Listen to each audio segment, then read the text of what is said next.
السلام علیکم ورحمۃ اللہ وبرکاتہ۔ الحمد للہ وکفی وسلام علی عبادہ الذین اصطفی، اما بعد، اعوذ باللہ من الشیطان الرجیم، بسم اللہ الرحمن الرحیم۔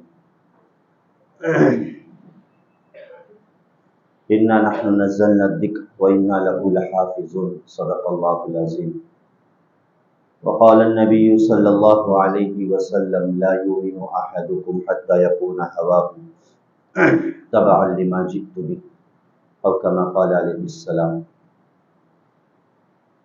ہم سب جانتے ہیں کہ یہ ایام ایک طرف اسکولوں اور کالجز کے آخری ایام چل رہے ہیں بچوں کے، چند ہی دنوں میں ان کے امتحانات شروع ہو جاویں گے، بعضوں کے امتحانات شروع ہو چکے ہیں۔ دوسری طرف مدارس کے اعتبار سے بھی آخری ایام چل رہے ہیں۔ اکثر مدارس رمضان المبارک سے پہلے ان کا وہ آخری سال اور اختتامی سال ہوتا ہے۔ ہر ایک پھر اپنے اعتبار سے جلسے و جلوس و اجلاس کرتے ہیں۔ در حقیقت یہ جو مدارس ہے یہ اسلام کے قلعے ہیں، یہاں سے روشنی ملتی ہے، یہاں سے ہدایت ملتی ہے، اور مدارس کا یہ سلسلہ صرف دور حاضر کی ایجاد نہیں ہے، بلکہ حقیقت میں زمن نبوی سے یہ مدارس کا سلسلہ چلا آ رہا ہے۔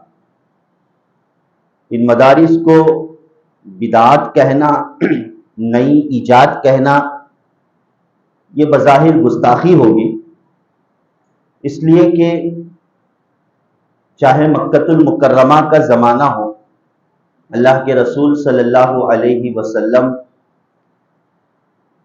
جب آپ نے دین کی دعوت بلند کی، اس وقت جو مظالم ڈھائے گئے مسلمانوں پر، ایمان والوں پر، تو آپ نے سب سے پہلی جو ضرورت محسوس کی وہ مدرسہ تھی، کہ ایک فلاں صحابی کے گھر میں اس وقت کے ایمان والے جمع ہو جایا کرتے تھے۔ حضرت ارقم رضی اللہ تعالی عنہ کے گھر میں، اسی سے دار ارقم مشہور ہے، کہ حضرت ارقم رضی اللہ تعالی عنہ کے گھر میں اس وقت کے ابتدائی ایمان والے صحابہ کرام جمع ہوتے تھے اور دین کی باتوں کو سیکھا کرتے تھے۔ مدرسہ سیکھنے ہی کا نام ہے بھائی، کہ یہاں بھی اللہ اور رسول کی باتوں کو سکھایا جاتا ہے۔ تو مکۃ المکرمہ میں بھی مدرسہ قائم تھا، اور جب نبی کریم صلی اللہ علیہ وسلم ہجرت کر کے مدینہ منورہ تشریف لے گئے، ہم سب جانتے ہیں کہ اس وقت بہت سے مہاجرین صحابہ بھی مدینے میں چلے گئے، جنہوں نے اپنے گھر بار کو چھوڑ دیا تھا مکے میں۔ ہونا تو یہ چاہیے تھا کہ پہلے ان کے گھروں کی فکریں کی جاتی، ان کو سیٹل کرنے کی کچھ فکریں کی جاتی، مگر اللہ کے رسول صلی اللہ علیہ وسلم نے جو سب سے پہلی فکر فرمائی ہے وہ مسجد نبوی کی تعمیر فرمائی۔ ہم سب جانتے ہیں کہ سب سے پہلا کام ہجرت کے بعد آپ نے مسجد نبوی کی تعمیر کا کیا، کہ مسجد کی تعمیر یہ لازم اور ضروری ہے، اس لیے کہ یہ تو ایمان والوں کا مرکز ہے، یہیں سے نورانیت سارے جہاں پر میں تقسیم ہوتی ہے۔ چنانچہ اسی مسجد کے پس پشت اور پیچھے کے حصے میں، مسجد نبوی کے پیچھے کے حصے میں اللہ کے رسول صلی اللہ علیہ وسلم نے صفہ نامی مدرسہ قائم فرمایا، جو آج مسجد نبوی کا حصہ ہے۔ صفہ مسجد نبوی کا آج حصہ ہے۔ پہلے مسجد نبوی کے پیچھے کے حصے میں وہ ایک چبوترا بنایا گیا، اور اس چبوترے پر وہ مسلمان اور وہ صحابہ جمع ہو جایا کرتے تھے جو بظاہر ان کا کوئی گھردار نہیں تھا. ظاہر بات ہے کہ مدینے میں آئے ہیں تو ان کا کوئی گھردار نہیں، کچھ سیٹل نہیں ہوا تھا ان کا معاملہ. تو انہوں نے اپنے آپ کو مکمل علم دین کے لیے فارغ کر دیا تھا. صبح سے شام تک ان کا کام یہ ہوتا تھا کہ اسی صفہ پر بیٹھے اللہ کے رسول صلی اللہ علیہ وسلم کی باتوں کو سنے، احادیث کو سنے، اس کا مذاکرہ کرے، اس کو یاد کرے، اس کو محفوظ کرے. اور ان میں سر فہرست امام الصفہ حضرت ابو ہریرہ رضی اللہ تعالیٰ عنہ ہے. آپ کی ذات گرامی ہے جو اس مدرسے کے صف اول کے اور پہلے گویا کے طالب علم تھے، حضرت ابو ہریرہ رضی اللہ تعالیٰ عنہ. اور پھر یہ سلسلہ چلتا رہا.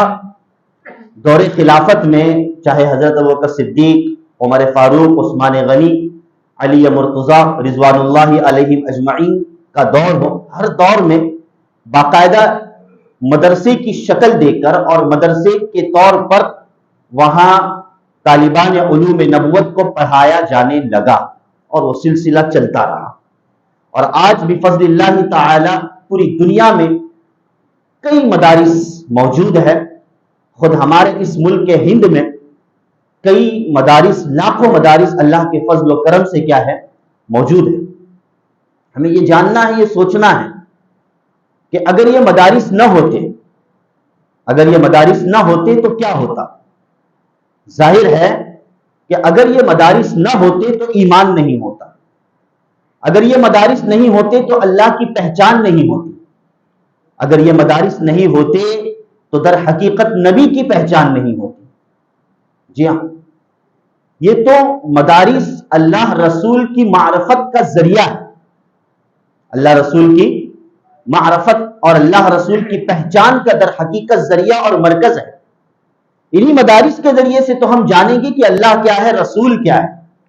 جی ہاں، اس لیے کہ دین اسلام کے جو بنیادی ارکان ہیں، نماز ہے، ایمان ہے، نماز ہے، روزہ ہے، حج ہے، زکوٰۃ ہے. ظاہر ہے کہ نماز بغیر علم کے مکمل نہیں ہو سکتی، روزہ بغیر علم کے مکمل نہیں ہو سکتا، حج تو مستقل علم اس کے لیے مطلوب ہے، اور زکوٰۃ بغیر علم کے مکمل ہو ہی نہیں سکتا. تو ارکان اسلام کی تکمیل یہ بغیر علم کے ہو نہیں سکتی. تو اس معنی کر اگر یہ مدارس نہ ہوتے، اگر یہ علماء نہ ہوتے کہ جن کے ذریعے سے ارکان اسلام کی تعلیم کو جانا جا سکتا ہے اور علم کو حاصل کیا جا سکتا ہے، تو ظاہر ہے کہ ہماری نماز بھی غارت، ہمارے روزے بھی غارت، اور ارکان اسلام کی پوری عمارت گویا کے مسمار ہو جاتی. تو یہ مدارس کا ہم پر بڑا احسان ہے، اللہ کا فضل و کرم ہے کہ انہی مدارس کے ذریعے سے دین قائم ہے. انہی مدارس کے ذریعے سے کیا ہے بھائی، دین قائم ہے. اور انہی مدارس کے ذریعے سے حفاظت قرآنی، یعنی قرآن کریم کی حفاظت انہی مدارس کے ذریعے سے اللہ تعالیٰ لے رہے ہیں. اللہ تعالیٰ نے قرآن کریم میں صاف ذکر فرمایا، اِنَّا نَحْنُ نَزَّلْنَا الذِّكْرَ وَإِنَّا لَهُ لَحَافِظُونَ. دیگر جتنی بھی آسمانی کتابیں ہیں، ان آسمانی کتابوں کی حفاظت کی ذمہ داری اللہ نے نہیں لی، نہ توریت کی، نہ زبور کی، نہ انجیل کی. یہی وجہ ہے کہ آج توریت نہیں ہے، زبور نہیں ہے، انجیل نہیں ہے. کوئی یہ نہیں کہہ سکتا کہ ان تین کتابوں کی اصلی شکل کیا ہے. ہم دیکھنا چاہتے ہیں، آج ندارت، آج مشکل ہے ان تینوں کتابوں کو اپنی اصلی شکل میں دیکھنا، ختم ہو چکی ہے. مگر اللہ نے قرآن کریم کے حفاظت کا وعدہ لیا ہے، اِنَّا نَحْنُ نَزَّلْنَا الذِّكْرَ وَإِنَّا لَهُ لَحَافِظُونَ، کہ ہم نے ہی قرآن کو اتارا ہے اور ہم ہی اس کے محافظ ہیں. اور اللہ کی حفاظت، ظاہر بات ہے کہ اللہ حفاظت کیسے فرماتے ہیں. ویسے تو اللہ تعالیٰ کسی کے بھی محتاج نہیں ہے، ظاہر ہے، اس پر ہمارا ایمان ہے، ہمارا عقیدہ ہے کہ اللہ مخلوق کے محتاج نہیں ہے، کسی کے بھی محتاج نہیں ہے. یہ جو پوری دنیا چل رہی ہے، پورا نظام عالم چل رہا ہے، موقع پر بارش کا برسنا، ہواؤں کا چلنا، روزیوں کا ملنا، اللہ تعالیٰ ان فرشتوں کی بھی محتاج نہیں ہے، مگر اللہ کا نظام ہے، اللہ رب العالمین ہے، اور اللہ تعالیٰ اس انداز سے نظام چلاتے ہیں کہ پورے عالم کے نظام کو چلانے کے لیے اللہ تعالیٰ فرشتوں کو استعمال کرتے ہیں۔ کس کا استعمال فرماتے ہیں؟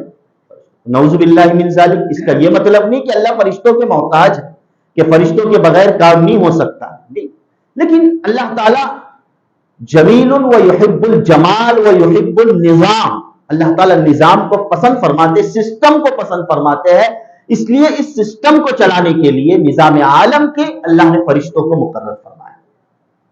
تو قانون الہی ہے، سنت الہی ہے کہ جب اللہ تعالیٰ کسی چیز کی حفاظت فرماتے ہیں تو اس کے لیے اللہ تعالیٰ نے اسباب کو رکھا ہے، اگرچہ اسباب کے اللہ محتاج نہیں ہو تو خود مسبب الاسباب ہے۔ لہٰذا جب اللہ نے یہ کہہ دیا کہ ہم نے قرآن کو نازل کیا اور ہم ہی اس کے محافظ ہیں، تو اب سمجھ جائیے گا کہ صرف نفس قرآن نہیں، صرف نفس قرآن نہیں، وہ قرآن جو 30 پاروں میں ہمیں نظر آتا ہے، الف لام میم سے والناس تک، ایک تو اس کی حفاظت اللہ نے لی ہے، اور اسی طریقے سے اس قرآن کی جو فرامین ہے اور مطلوب الہی ہے، مرضی الہی ہے، منشأ الہی ہے، کہ اللہ نے اس کی حفاظت کا ذمہ نہیں لیا کہ بھئی اس میں چاہے جیسی تحریف ہو جائے، ایسا نہیں۔ جب ورڈز کی جب اللہ تعالیٰ نے حفاظت لی ہے تو اس کی میننگز کی بھی، اس کی تشریح کی بھی، اس کی ڈیٹیلز کی بھی اللہ نے در حقیقت کیا لی ہے؟ ذمہ داری لی ہے، حفاظت۔ اور یہ حفاظت کیسے ہوتی ہے؟ انہی مدارس کے ذریعے سے ہوتی ہے۔ یہ حفاظت کیسے ہوتی ہے؟ انہی مدارس کے ذریعے سے ہوتی ہے، حفاظ کرام کے ذریعے سے، علماء کرام کے ذریعے سے، محدثین کے ذریعے سے، مفسرین کے ذریعے سے، مفتیان کے ذریعے سے، ائمہ کرام کے ذریعے سے اللہ پاک اس طریقے سے قرآن کریم کی حفاظت فرماتے ہیں۔ اگر کوئی حافظ قرآن ہے تو در حقیقت اس کا سینہ یہ حفاظت قرآن کا مسکن ہے، اس کا سینہ در حقیقت حفاظت قرآن کا مسکن ہے۔ اللہ نے اس قرآن کی حفاظت اس کے سینے میں رکھی ہے، اس کے سینے کو اللہ نے قبول فرمایا۔ اگر یہ مدارس نہ ہوتے تو کیا قرآن محفوظ ہوتا؟ یہ اللہ کی جاری کردہ نعمت ہے، مدارس ہے نا، حفاظت کے اسباب یہ اللہ نے اختیار فرمائے ہیں، اس لیے یہ مدارس آج زندہ ہے اور انشاءاللہ تا قیامت زندہ رہے گی۔ انشاءاللہ تا قیامت کیا رہے گی بھائی؟ اس لیے یہ انسانیت آج جو قائم ہے اور زندہ ہے، اور جتنی بھی فلاح اور کامیابی کی تحریکیں ہیں، یہ ساری تحریکیں انہی مدارس کی مرہون منت ہے۔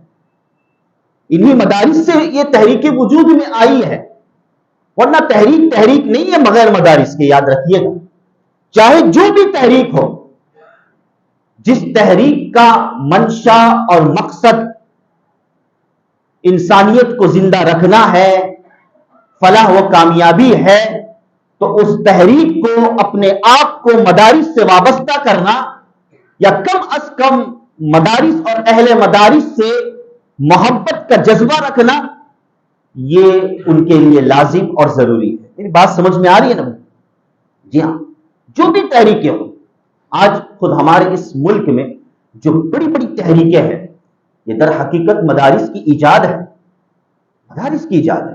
اب جمعیت علماء ہند کو لے لیجئے، کتنی بڑی تحریک اور کتنی قدیم تحریک ہے جمعیت علماء ہند، کتنی قدیم تحریک ہے، آزادی سے پہلے سے اس کا کردار رونما رہا ہے، ہاں، اور بڑے بڑے کارنامے اس تحریک نے انجام دیے ہیں۔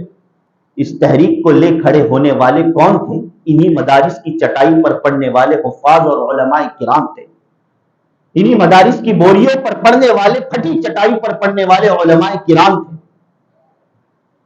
آپ دور حاضر کی تحریک، ایک فعال تحریک مسلم پرسنل لاء کو لے لیجئے۔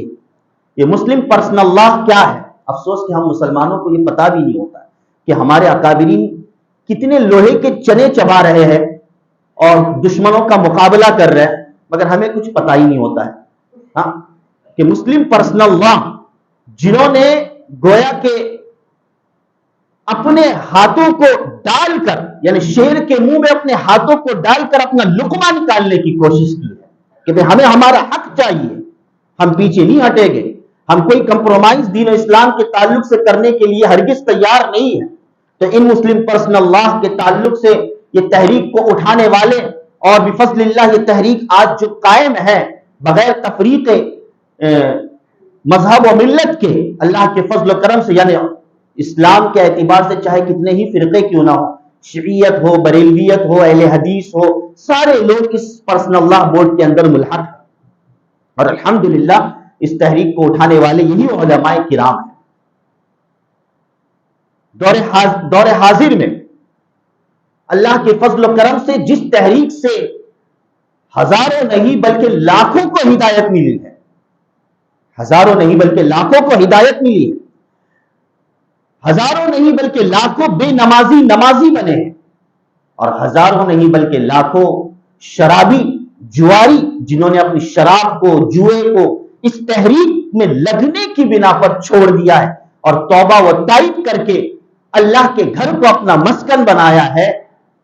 تحریک دعوت و تبلیغ، ظاہر ہے کہ یہ کوئی چھوٹی تحریک نہیں ہے، بھئی کوئی چھوٹی تحریک نہیں ہے، جو آج پوری دنیا کے اعتبار سے اللہ کے فضل و کرم سے کام کر رہی ہے، لیکن اس کی اساس، اس کی بنیاد پر غور کیجئے گا کہ وہ ایک فرد واحد جو اپنی فکروں کو لے کر اٹھنے والا حضرت مولانا محمد الیاس رحمت اللہ علیہ، کہ بھئی اپنی فکروں کو لے کر اٹھنے والا، جس کی ہمیشہ یہ تگ و دو ہوتی تھی کہ آج عام انسانیت میں ہر فرد واحد کے اندر ایمان زندہ ہو جاوے اور ایمان کی تحریک چلے، لہذا وہ مولانا محمد الیاس کہیں اور سے نہیں، اسی مدرسے سے پڑھنے والا بندہ خدا تھا، دارالعلوم دیوبند سے پڑھنے والا بندہ خدا تھا، جس نے اتنی بڑی تحریک کو نافذ کرنے میں، اور آج جو اس کا کام چل رہا ہے اس کا سہرا اس کے سر پر جا بنتا ہے، اللہ کا فضل و کرم۔ تو کوئی بھی تحریک اٹھا کر لے لیجئے، ہر کامیاب تحریک انہی مدارس سے وابستہ ہے، انہی مدارس سے کیا ہے بھائی؟ ہاں، تو یہ مدارس کا ہم پر یقیناً بہت بڑا احسان ہے، بہت بڑا احسان، اور میں خصوصاً ضمناً کہوں گا، عمدن نہیں کہوں گا، معاف کیجئے گا، ضمناً کہوں گا کہ اس ملک کا اللہ تعالیٰ، پتہ نہیں اللہ تعالیٰ کی کتنی نوازشات ہے اس ملک پر اور اس ملک کے مسلمانوں پر، بے شمار نوازشات ہیں اللہ تعالیٰ کی۔ اللہ تعالیٰ نے اس ملک کو علم کے اعتبار سے چن لیا ہے، علم دین کے اعتبار سے اللہ نے چن لیا ہے اس ملک کو، اور اس ملک نے اپنے دین علم کا لوہا پوری دنیا میں منوایا ہے، پوری دنیا میں منوایا ہے۔ یہی وجہ ہے کہ دارالعلوم دیوبند جو اس ملک کا سب سے پہلا مدرسہ 1866 میں اس کی سنگ بنیاد پڑی ہے، سن تاسیس رہی ہے، اس کے ابتدا ہوئی ہے، آزادی سے پہلے یہ مدرسہ قائم ہو چکا ہے، اور 1866 میں یہ مدرسہ کس طریقے سے شروع ہوا؟ ایک درخت کے نیچے، ایک درخت کے نیچے ایک استاد اور ایک طالب علم دونوں نے بسم اللہ کی، اور وہ بسم اللہ یقیناً اخلاص والی تھی، وہ بسم اللہ رسمی نہیں تھی، وہ اخلاص والی بسم اللہ تھی، وہ برکت والی بسم اللہ تھی، کہ اس بسم اللہ کی تاثیر صرف اس ملک میں نہیں پھیلی بلکہ پوری دنیا میں پھیل گئی۔ حضرت والا مولانا ذوالفقار نقشبندی مدس ذلہ العالی بہت بڑی شخصیت ہے، پڑوس ملک کی بہت بڑی اللہ والی شخصیت ہے، اللہ ان کے سائے کو تادیر قائم فرمائے۔ چونکہ وہ جہاں دیدہ شخصیت ہے، پوری دنیا گھوم چکے ہیں، آپ کبھی ان کے کتابوں کو اور ان کے بیانات کو سنیے، پتا چلے گا کہ پوری دنیا وہ بندہ گھوم چکا ہے۔ فرماتے ہیں کہ میں ایسی جگہوں پر گیا ہوں، اور دنیا کے آخری بارڈر، آخری کہ وہاں بس دنیا سمجھ لیجئے گا کہ ختم ہو جاتی ہے، اللہ نے مجھ کو وہاں تک بھی پہنچایا۔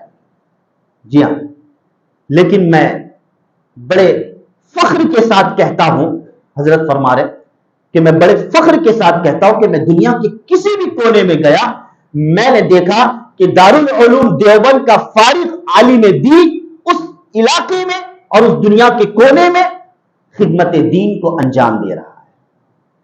یہ یقیناً اسی استاد اور طالب علم کی بسم اللہ کی وہ برکت تھی جو اللہ تعالیٰ نے پوری دنیا میں اس بسم اللہ کی برکت کو پھیلا دیا ہے۔ آسان بات نہیں ہے۔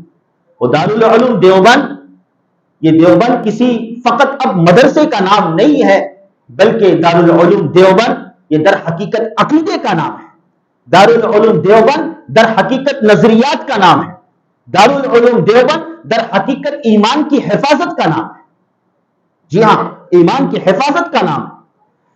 جب سے یہ مدرسہ قائم ہوا ہے، اور جب ظاہر بات ہے کہ اس کے اکابرین کی اگر تاریخ شروع کروں تو کئی ہفتے جمعے کے چلے جائے۔ مولانا سید محمود الحسن، مولانا حسین احمد مدنی رحمہم اللہ علیہ مجمعین، کیا ان کی قربانیاں تھی، اللہ اکبر، کیا ان کا اخلاص تھا۔ مولانا قاسم نانوتوی، قاری طیب صاحب، کیا ان کی قربانیاں تھی اور کیا ان کا اخلاص تھا۔ وہ اخلاص ہی کی تو برکت تھی کہ آج یہ دارالعلوم دیوبند پوری دنیا میں قائم ہو چکا ہے۔ ہم سب ان کے بچے ہیں، ہاں، ہم سب ان کے جتنے بھی مدارس ہیں، ہم اس دارالعلوم دیوبند کے بچے ہیں۔ وہ ہمارے مائی باپ ہیں کہ جنہوں نے بڑی قربانیاں دی ہیں، اور ہر زمانے میں بڑے سے بڑے کٹھن سے کٹھن فرقہ رہنما ہوا، اور ہر فرقے کے سامنے نبرد آزما ہوئے، اور اس گمراہی کا دارالعلوم دیوبند نے خاتمہ کیا ہے۔ تاریخ کو پڑھیے گا دارالعلوم دیوبند کی، ہاں، ہمیشہ ہر زمانے میں دارالعلوم دیوبند کھڑا۔ یہ نہیں کہ بس چہار دیواری میں بس قال اللہ قال رسول کرے، دنیا سے ہمیں کچھ پڑی نہیں ہے، دنیا میں کیا چلے گمراہی کچھ پتا نہیں، بلکہ ہر اعتبار سے ہمیشہ اس ملک کی آزادی میں بھی دارالعلوم دیوبند کا ایک بہت بڑا حصہ رہا۔ انگریزوں سے نبرد آزما ہونے میں، ان سے مقابلہ کرنے میں دارالعلوم دیوبند کا ایک بہت بڑا رول رہا۔ آج افسوس ہوتا ہے کہ تھوڑا دین کا کہہ لیجئے کہ حلقہ مل جاتا ہے، تھوڑا دین کا کہہ لیجئے کہ رنگ چڑھ جاتا ہے، تو اب اتنے بڑے ادارے کے تعلق سے لب کشائی کرنا شروع کر دیتے ہیں۔ ہم نہیں مانتے دارالعلوم دیوبند کو، کیا ہے، نہ جانے کیا کہہ رہے۔ ارے بھائی سمجھو تو صحیح، تم کس کی تکفیر کر رہے ہو، تم کس کو کافر کہہ رہے ہو، تم کیا کہنا چاہ رہے ہو، تم تو ان کی جوتیوں کی دھول کے بھی قابل نہ ہو، ہم بھی نہیں ہیں، ہم سب ان کی جوتیوں کی دھول کے بھی قابل نہیں ہیں۔ اتنا بڑا کارنامہ دارالعلوم دیوبند نے انجام دیا، ذرا دین کا رنگ کیا چڑھ گیا۔ ہم نہیں مانتے دیوبند کو، اگر ہمارے عقائد یا اگر ہمارے قول اور ہمارے ضد کے خلاف اگر دارالعلوم دیوبند بولتا ہے تو ہم دیوبند کو چھوڑ دیتے، نعوذ باللہ من ذالک۔ یہ کیا بات ہے، ایسا نہ کیجئے گا۔ یہ در حقیقت اس طریقے سے منافرت پھیلانا، یہ در حقیقت مدارس سے اپنے آپ کو پیچھے کرنا ہے۔ یہ دشمن کی سازش ہے، یہ دشمن کی چال ہے کہ اہل مسلمان کا مدارس سے رابطہ ختم کر دیا جائے، خود بخود ان کا دین ختم ہو جائے گا، خود بخود ان کا دین ختم ہو جائے گا۔ اور ان مدارس کو ختم کرنے کے لیے آئے دن نہ جانے کیسے قانون اور نہ جانے کیسی کیا چیزیں ایجاد کی جا رہی ہیں، مگر اللہ نے وعدہ لیا ہے، اِنَّا نَحْنُ نَزَّلْنَا الذِّكْرَ وَإِنَّا لَهُ لَحَافِظُونَ، ہم اس کے محافظ ہیں، قرآن کے ہم محافظ ہیں، مسکن قرآن کے ہم محافظ ہیں، مرکز قرآن کے ہم محافظ ہیں۔ یہ اللہ کا وعدہ ہے، جسے اللہ رکھے اسے کون چکھے، بھائی سوال ہی پیدا نہیں ہوتا ہے۔ تو ان مدارس سے اپنی دلی وابستگی پیدا کیجئے گا۔ جیسے ہم چاہتے ہیں کہ بھائی ہمارا گھر بسے، ہمارا خاندان بسے، ہمارے اپنے بسے، تو آپ کے ذہن و دماغ میں یہ بھی ہونا چاہیے کہ اگر آپ کی نسل میں ایمان بسنا ہے تو یہ مدرسہ بھی بسے۔ اگر یہ مدارس ویران ہو گئے تو پھر یاد رکھیے زندگی سے ایمان ویران ہو جائے گا، ایمان ختم ہو جائے گا۔ یہ بڑا گہرا تعلق ہے ایمان کا اور مدارس کا، یہ بڑا گہرا تعلق ہے۔ اس لیے اپنی دلی وابستگی کو مدارس سے جوڑیے گا، مدارس کو اپنا سمجھیے گا کہ یہ ہے تو ہم ہیں، یہ نہیں تو ہم نہیں ہیں، یہ نہیں تو ہم نہیں ہیں۔ چاہے جانی اعتبار سے چاہے مالی اعتبار سے یا کم از کم محبتی اور دعاؤں کے اعتبار سے ان مدارس کا ہم پر حق بنتا ہے ہم ان کا خیال رکھیں۔ اب وہ موقع نہیں ہے کہ قربانیوں کا بہرحال تذکرہ کیا جائے، مدارس کو خدارا راستوں پر ہم گویا معاف کیجئے گا کچھ مدارس سے وابستہ افراد بھی ہے جنہوں نے اپنے ہاتھوں سے مدارس کی تحقیر کر دی، بڑا دل دکھتا ہے۔ ارے بھائی یہ مدارس ہے، یہ ہماری نسلوں کے ایمان کی حفاظت کے مراکز ہے، ان کا تعاون کرنا یہ ہماری بنیادی ذمہ داری ہے۔ اب یہ نہیں کہ تعاون کے لیے ہم نے چادریں مسجدوں کے باہر پھیلا دی، راستوں میں بیٹھ گئے، کیوں؟ مدارس کے نام پر اللہ کے نام پر ڈالو، نعوذ باللہ من ذالک۔ یہ تو مدارس کی تحقیر ہے، یہ تو مدارس کی در حقیقت کیا ہے بھائی؟ تحقیر ہے۔ بھائی آپ کی بچی کی اگر شادی ہو، آپ کے بیٹے کا اگر نکاح ہو، آپ مسجد کے باہر کھڑے رہ کر ہاتھ پھیلانے کو قبول کرو گے کیا؟ قبول کرو گے؟ آپ کی ایمانی غیرت للکارے گی، بھلے کچھ بھی ہو جائے میں لوگوں کے سامنے ہاتھ نہیں پھیلاؤں گا، لیکن بڑی شان سے چادریں پھیلائی جاتی ہے اور دینے والا بھی اسے تحقیر نہیں سمجھتا اور لینے والا بھی اسے حقیر نہیں سمجھتا۔ اللہ ہم سب کی حفاظت فرمائے۔ یہ اجنبیہ پن ہے، ان مدارس سے اجنبیہ پن ہے۔ یاد رکھیے کہ خود سے ہم دینے والے بنے، دوسروں کے مانگنے سے پہلے خود سے ہم کیا ہے بھائی؟ دینے والے بنے۔ اللہ اس کی حقانیت اور اس کی اہمیت ہم تمام کے دلوں میں ڈال دے، اس لیے کہ اگر آپ نے ان مدارس پر پیسے لگوائے تو در حقیقت اللہ نے جو اعلان فرمایا اِنَّا نَحْنُ نَزَّلْنَا الذِّكْرَ وَإِنَّا لَهُ لَحَافِظُونَ کہ ہم ہی اس قرآن کے حفاظت کرنے والے ہیں، تو حفاظت قرآن میں در حقیقت آپ کا تعاون لگ رہا ہے، قرآن کی اور دین کی حفاظت میں آپ کا تعاون لگ رہا ہے۔ اس تعاون کو چھوٹا نہ سمجھیے گا۔ جیسے ایک مسجد میں پیسوں کا لگانا جو کہا گیا حدیث میں کہ بھائی بن اللہ لہ بیتا فی الجنہ، کہ اس کے لیے جنت میں گھر بنایا جائے گا، تو مسجد ظاہر بات ہے عبادت کے لیے ہوتی ہے، مسجد میں عبادت انجام دی جاتی ہے، اور مدارس سے ایمان کی حفاظت ہوتی ہے، وہاں پر حفاظت ایمان کے طور طریقے سکھلائے جاتے ہیں۔ تو کیا ان مدارس میں لگنے والے پیسے جو پیسے لگانے والے ہیں اللہ تعالیٰ ان کے لیے جنت میں گھر نہیں بنائیں گے؟ کیا وہ جنت کے گھر کے مستحق نہیں بنے گے؟ تو بہرحال یہ مدرسے کی مختصر سی رودات اور تاریخ ہے۔ بہرحال ہمیں چاہیے کہ ہم اپنے آپ کو مدارس سے اور اہل مدارس سے وابستہ رکھیں۔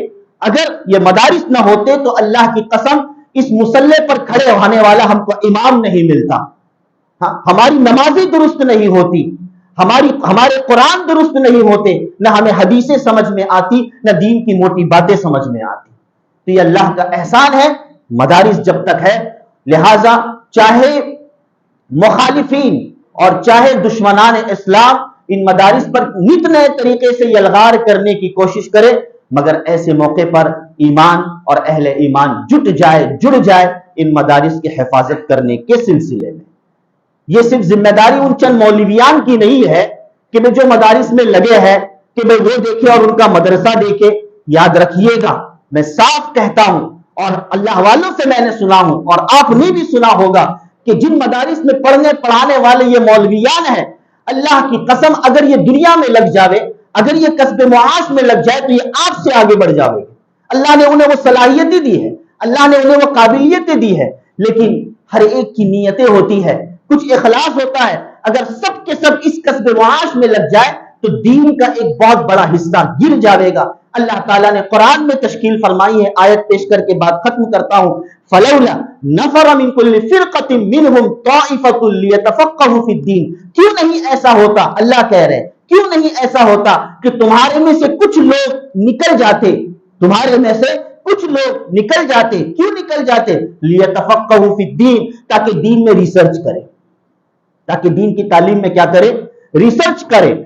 وَلْيُنذِرُوا قَوْمَهُمْ إِذَا رَجَعُوا إِلَيْهِمْ لَعَلَّهُمْ يَحْذَرُونَ، اور جب مدرسے سے وہ فارغ ہو کر لوٹ جائے، میں قرآن آیت سے استفادہ کرتے ہوئے ترجمہ کر رہا ہوں کہ جب وہ مدرسے سے فارغ ہو کر لوٹ جائے تو اپنی قوم کی خدمت کو انجام دے۔ یہ تو اللہ کی بنی بنائی سنت اور طریقہ کار ہے، اس کی حفاظت میں ہم سب کا عمل ہونا چاہیے اور ہاتھ ہونا چاہیے. اللہ پاک کہنے سننے سے زیادہ عمل کی توفیق نصیب فرمائے. آمین یا رب العالمین. وآخر دعوانا الحمدللہ رب العالمین.